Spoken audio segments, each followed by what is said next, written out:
Howard Lutnick then took he basically did a settlement, okay? And he sued as the chief of Cantor Fitzgerald. He sued the airplane companies, okay? Cantor accused the airline of failing to prevent hijackers from taking the plane that crashed in the firm's headquarters in the North Tower of the World Trade Center. After years of legal wrangling, American Airlines agreed on a $135 million settlement. Howard Lutnick literally took the settlement funds and distributed it by shares of Cantor Fitzgerald, which he retained the most shares on. So he basically did this successful litigation against American Airlines and then kept most of the money. It was one of the most insane things I have ever read in my whole life.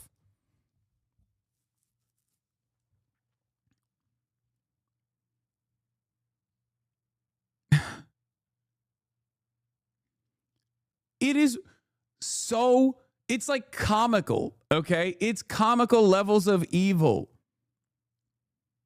Some people inside Cantor Fitzgerald believed the money would be distributed to the families of company employees who died in the attacks or put into the firm's general coffers. But during a conference call in March, Lutnick told senior executives the bulk of the money would be distributed among the firm's partners.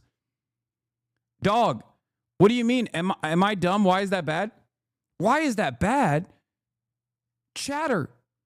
This is a 9/11 settlement for the family, for the victims of 9/11.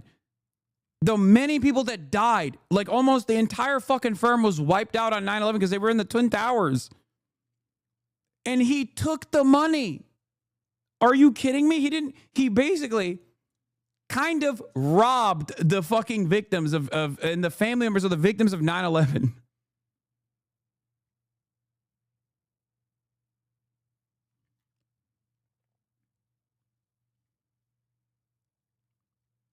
$600 employees died. That's 600 family members that were supposed to get paid out. He took the bulk of the fucking money in the settlement because the bulk of the money would be distributed among firm's partners, according to one person on the call. Further, the person said each partner would receive $2 for each partnership unit. The source also said Lutnick is widely believed to own the biggest piece of the firm's partnership shares, thus entitling him to possibly tens of millions of dollars from the settlement. I have no idea how much he made from this, but he is the biggest partner, the source said. The speculation in the firm suggests Lutnick took anywhere from $15 million, $25 million from the settlement. A spokeswoman for Cantor would not deny he was entitled to receive millions of dollars, and neither she nor Lutnick would deny the speculated amount.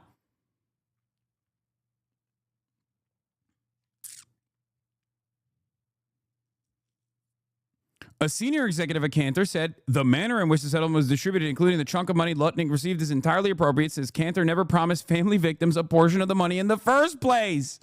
The executive described the case against American Airlines as a business interruption lawsuit since Cantor's offices were destroyed in the attack, meaning it was appropriate for the company to keep the money. That is Wall Street, baby. That is real Wall Street shit right there. Comical evil. Yeah, it was a business interruption suit. So we are the ones who suffer, not the families who had their family members die on 9/11. 600 of them. It is us, the executives, who survived it. That's the guy next to Donald Trump. That's the guy who was tasked with crippling the federal regulatory agencies. Okay? For those of you who don't know, the guy that is always around Donald Trump, Howard Nutlick, also known as Howard Lutnick, American businessman, philanthropist, who has served as the 41st United States Secretary of Commerce since February 21st, 2025. He was a part of the Trump campaign, and now he is the Secretary of Commerce. also tied to Jeffrey Epstein. Despite the fact that he's lying, despite the fact that he's like smiling in the background, and I think this is maybe a little bit more too inside baseball for Charlie or CoffeeZilla to investigate. Howard Lutnick, much like many of their New York City financiers, is also tied to Jeffrey Epstein. Howard Lutnick's real estate ties to financier and child sex offender Jeffrey Epstein are once again drawing scrutiny, given the Commerce Secretary's apparent support for President Donald Trump's dismissal of what he described as the Epstein case. Oh, they pointed out? Multiple times now. Like, this is... He was the next door neighbor and he bought Jeffrey Epstein's manor. This is an element you won't find on the periodic table, the element of surprise, because I am shocked by this and how people are actually okay with the statement. He is saying that you are a piece of shit if you are trying to get answers about the biggest child predator of all time and all of the evil associates that are getting away with the unthinkable crimes they committed. Also, Cantor does not dispute the most frequently heard complaint that the company dropped the missing employees from its payroll on September 15th. True, the employees are no longer working, but some firms that lost people in the disaster are keeping the missing employees on the payroll until families have some other safety net in place. Some unhappy Cantor families have argued that they expected similar treatment in light of Mr. Lutnick's public professions of concern. They dropped the fucking employees that died on 9/11 from the payroll. Demonic. 4 days after 9/11, Chad. 4 days after 9/11. It is so fucking nutty, dude. He is a real ass demon, bro. Okay? And Trump looks at that guy and goes, "That's my guy. That's my guy. He's my demon. Can't wait for him to run the country like a business. Like a business."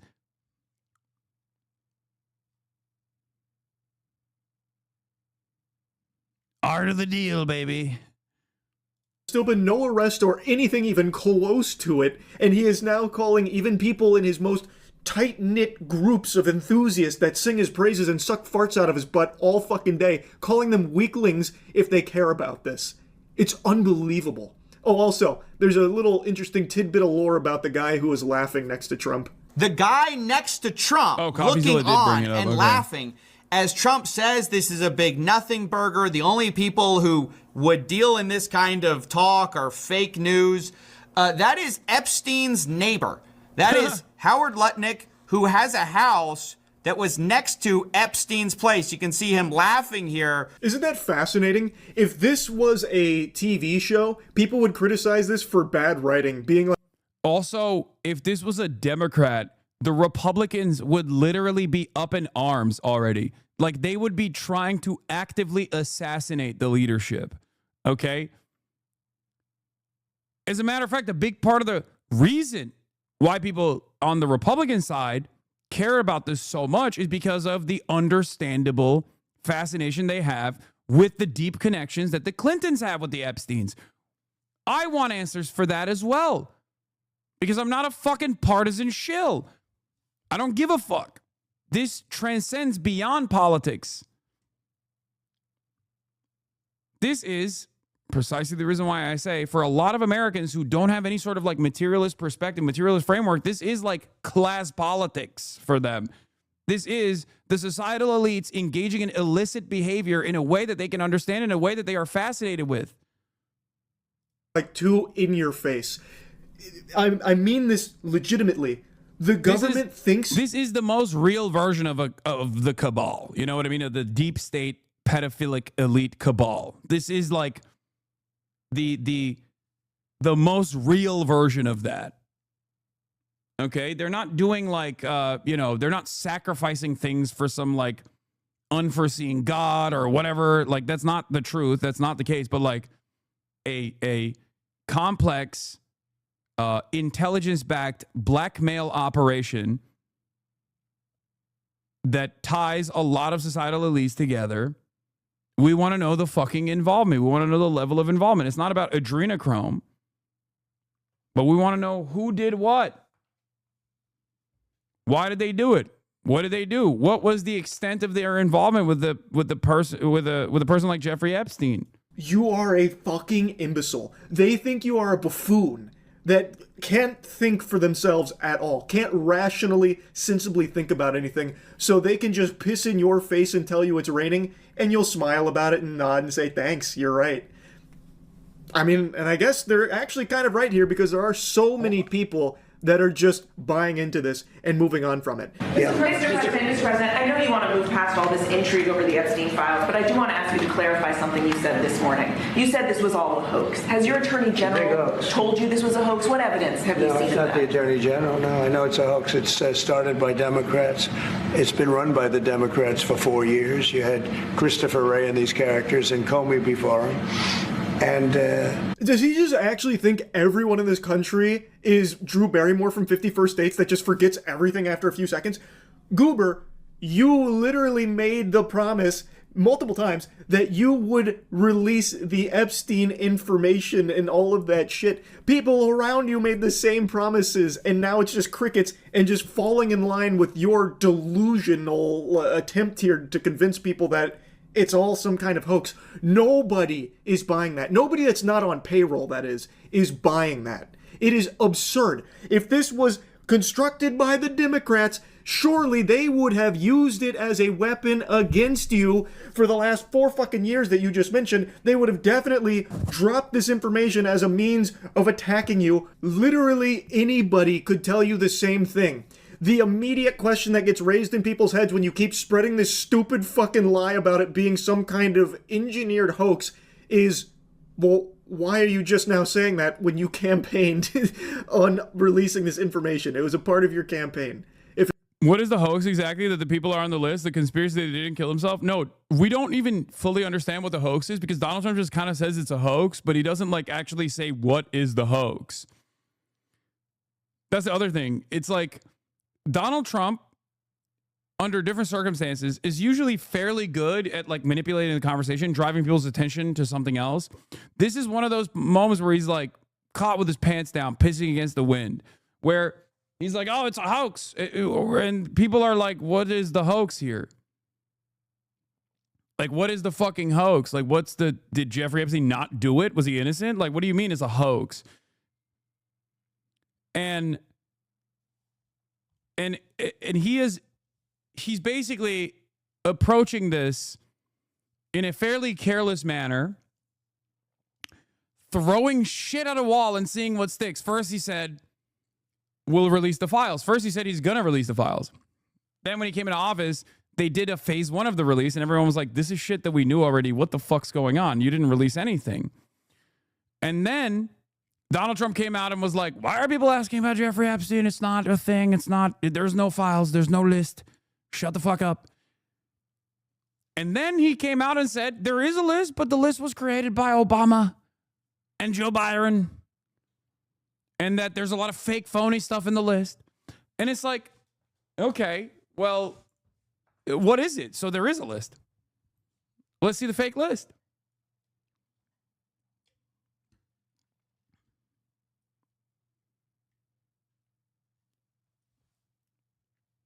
But we already know he's all over the list, technically. Like, of course he's mentioned in the files. He was directly linked with Jeffrey Epstein for many, many years. But we don't know the extent of his association with Jeffrey Epstein past a certain point. That's the thing. We don't know. We don't know the extent of his... we don't know the extent of his relationship with Jeffrey Epstein even before they seemingly separated. But we certainly don't know the extent of his relationship afterwards. All we do know is that people that were involved with Jeffrey Epstein in a very meaningful fashion, who are connected to societal elites, were backers of Trump.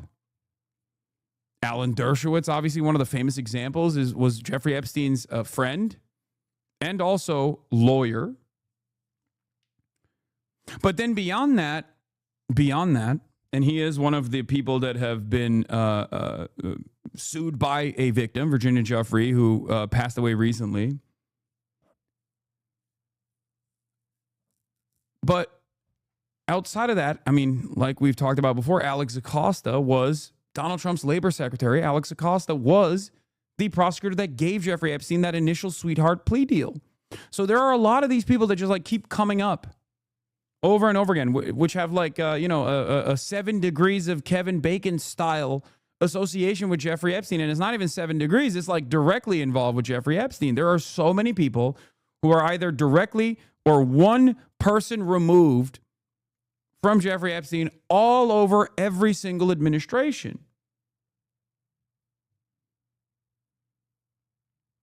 So how? And why? I mean, Pam Bondi was the DA in Florida when they flubbed the case the second time around. Pam Bondi was literally the district attorney. It's not 7 degrees of separation. It's 1 degree sometimes, or direct involvement. And they're all over his previous administration. They're all over his current administration. They're all over every other administration as well. So, of course, people are going to be asking some questions. And this is one of those things that I think liberals are trying to, not even a DA, the Attorney General, exactly. But it's one of those reasons, like, well, people ask me this question. They're like, well, if there was a lot on Trump, like, why didn't the Biden administration release this information? And I say it's the exact same reason why Trump won't release this information, regardless of how implicated and how involved the Clintons are. It's because rich people are protecting one another. Do you understand? Rich people are protecting one another because they are all involved. There are a lot of people. This is uniparty. It is bipartisan. Just like defending Israel is bipartisan for our societal elite. Okay? Constantly fucking finding money for more military incursions is a bipartisan process in Congress. Engaging with a pedophile sex trafficker that has intelligence connections is also a bipartisan process. It transcends beyond party politics. It is an expression of class solidarity for the owning class, for the capital ownership class. That's it. Correction, Bondi was Attorney General from 2011 to 2015. The first case was 2008.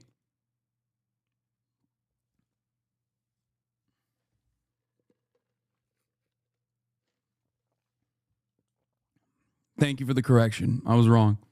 I thought it was longer. I thought she was until 2019.